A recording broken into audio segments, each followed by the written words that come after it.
Assalamu alaikum students. My name is Mehboob Rashid, your chemistry teacher. Welcome to Concept Pair. आज के इस lecture में हमने heat और इथॉल्पी में डिफरेंट देखना है कि इन दोनों में क्या फ़र्क है। अब मोस्टली स्टूडेंट जो है ना कंफ्यूज हो जाते हैं कि ये हीट क्या है और इथॉल्पी क्या है। दोनों ही ये हीट के रिलेटेड है, हीट एनर्जी के रिलेटेड है, इसीलिए ये बहुत ही कन्फ्यूजन वाला क्वेश्चन है। बच्चों को पता नहीं चलता कि हीट क्या है और इथॉल्पी क्या है। आज के इस लेक्चर में हमने क्लियर इस चीज़ के ऊपर डिस्कस करना है और इसके बाद आप लोगों को फाइनली पता चल जाएगा कि हीट क्या है और इथॉल्पी क्या है। हम स्टार्ट करते हैं हीट वाले पोर्शन से कि heat is the form of energy in transmit.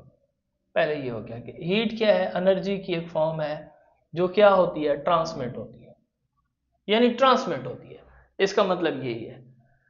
अब फॉर एग्जांपल अगर हमारे पास पानी का एक गिलास है, पानी का एक गिलास, उसको हमने गर्म किया है, ठीक हो गया ना। अब गर्म करने के बाद हमने उसको रख दिया है तो उससे हीट एनर्जी जो है ना बाहर की तरफ आ रही हो। हीट एनर्जी क्या होगी, बाहर की तरफ आएगी, क्योंकि बाहर का जो इन्वायरमेंट होता है वो थोड़ा ठंडा होता है। अब गर्म गिलास से तो ठंडा होगा ना इन्वायरमेंट। अब हीट एनर्जी एक जगह से दूसरी जगह क्या करती है, फ्लो करती है। उसको हम क्या कह देते हैं, हीट कह देते हैं। कि जो एनर्जी एक जगह से दूसरी जगह क्या करे, फ्लो करे, या तो हीट ऑब्जर्व हो या तो हीट क्या हो, रिलीज हो, उसको हम क्या कह देंगे, हीट कह देंगे। ऐसी एनर्जी जो या ऑब्जर्व हो या रिलीज हो वो क्या कहलाएगी, हमारे पास हीट कहलाएगी। आगे समझना। अब दूसरी तरफ हमारे पास के enthalpy is the total content of a system. Total energy content of a system क्या कहलाएगी, इथॉल्पी। यहां से कि total content of a system, किसी भी सिस्टम के अंदर जो टोटल एनर्जी है, यहां पे ट्रांसमिट होने की बात नहीं हो रही, ना तो एनर्जी ऑब्जर्व होगी ना तो एनर्जी रिलीज होगी। वही पानी का गिलास है, उसमें जितनी हीट एनर्जी स्टोर है, जब हम उसको काउंट करेंगे वो क्या कहलाएगा, इथॉल्पी कहलाएगा। लेकिन हीट को हम क्या कह रहे थे कि जब एनर्जी या तो ऑब्जर्व हो रही है या तो क्या हो रही है, रिलीज हो रही है। कोई भी सिस्टम है, या वो एनर्जी ऑब्जर्व करेगा या रिलीज करेगा, उसको हम क्या कह देंगे, हीट कह देंगे। और इथॉल्पी किसको कहेंगे, जो टोटल एनर्जी है उस सिस्टम की, टोटल एनर्जी है। यानी इथॉल्पी में हमारा एनर्जी रिलीज होने से या ऑब्जर्व होने से कोई ताल्लुक नहीं है। जो टोटल कंटेंट ऑफ हीट है वो क्या कहलाएगा, हमारे पास इथॉल्पी कहलाएगा। आगे समझ। दूसरा पॉइंट ये है कि heat flow from hot body to a cold body due to the temperature. Temperature difference होने की वजह से, टेम्परेचर मुख्तलिफ होने की वजह से जो हीट है ना, वो हॉट बॉडी से कोल्ड बॉडी की तरफ क्या करती है भाई, फ्लो करती है, यानी बहती है एक जगह से दूसरी जगह। आगे समझ।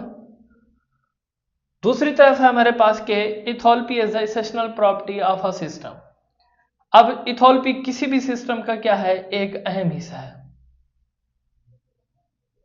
इथॉल्पी क्या है, किसी भी सिस्टम का एक अहम हिस्सा है, एसेंशियल पार्ट है। और दूसरी तरफ जो हीट है हमारे पास, हीट जो है ना वो किसी भी सिस्टम का क्या है, एसेंशियल पार्ट नहीं है, ये हिस्सा नहीं है, ये डिफरेंट हो गया है। आगे समझ कि जब भी किसी सिस्टम की हम बात करेंगे, सिस्टम हम किसको कहते हैं, वो हम पहले डिस्कस कर चुके हैं कि कोई भी हम केमिकल रिएक्शन करवा रहे हैं, केमिकल रिएक्शन में रिएक्टेंट, प्रोडक्ट, कैटलिस्ट, जो चीज केमिकल रिएक्शन में जरूरी होती है कि हम उसको स्टडी करें, वो क्या कहलाती है, सिस्टम कहलाती है। यानी इथॉल्पी सिस्टम का क्या है, एक अहम हिस्सा है, हीट सिस्टम का एक अहम हिस्सा नहीं है। केमिकल रिएक्शन बाज़ औक़ात हम ऐसा करवाते हैं कि शुरू में वो जो है बीकर में केमिकल रिएक्शन करवा रहे हैं, कोई मिक्सचर बना रहे हैं हम, वो ठंडा होता है, थोड़ी देर बाद कोई ऐसा केमिकल हम भी डालते हैं कि वो गर्म हो जाता है, ठीक है। लेकिन वो हमारे पास फाइनल प्रोडक्ट नहीं होती, फाइनल प्रोडक्ट तक टेम्परेचर फिर चेंज हो जाता है। तो ये मतलब हीट चेंज हो रही है, हीट सिस्टम का क्या होती है, एक अहम हिस्सा नहीं होती। दूसरी बात यह है कि इसमें कि इथॉल्पी इज अ स्टेट फंक्शन। इथॉल्पी क्या है, एक स्टेट फंक्शन है। अब स्टेट फंक्शन किस चीज को कहेंगे, इथॉल्पी हम पहले भी डिस्कस कर चुके हैं कि डायरेक्टली हम उसको मेजर नहीं कर सकते।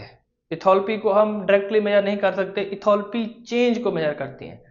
जिस तरीके से कोई भी सिस्टम है, कोई भी केमिकल रिएक्शन है, फॉर एग्जांपल पानी बॉयल कर रहे हैं, पानी बॉयल करने से पहले हमने टेम्परेचर नोट किया, पानी को बॉयल कर लिया, फिर उसके बाद टेम्परेचर नोट किया, यानी नोट करने से पहले हीट करने से पहले और हीट करने के बाद जो टेम्परेचर डिफरेंस होगा वो क्या कहलाता है, यहाँ पे स्टेट फंक्शन कहलाएगा इसका।